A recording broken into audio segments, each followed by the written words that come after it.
আসসালামু আলাইকুম। অধ্যবসায়, ধৈর্য ও দৃঢ়তা দিয়ে ইতিহাস লেখা যায়। Bill Gates, Nelson Mandela, Thomas Alva এডিসনের জীবনের দিকে তাকালেই আমরা দেখি একটা কথা, তারা কেউ হাল ছাড়েননি। তারা ব্যর্থতা হয়েছেন, সমালোচনার শিকার হয়েছেন, কিন্তু অধ্যবসায় তাদের নিয়ে গেছে ইতিহাসের পাতায়। It does not matter how slowly you go, as long as you do not stop Confucius. অর্থাৎ তুমি যদি ধীরে ধীরে এগেও না কেন, থেমে না গেলে তাতেই সব পার হবে।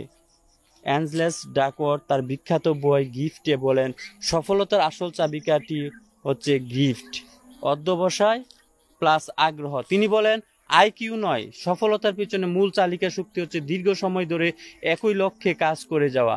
অধ্যবসায় তৈরির কৌশল হচ্ছে লক্ষ্য পরিষ্কারভাবে নির্ধারণ করুন, ছোট ছোট অর্জনকে সেলিব্রেট করুন, নিজেকে বারবার মনে করিয়ে দিন কেন শুরু করেছিলেন।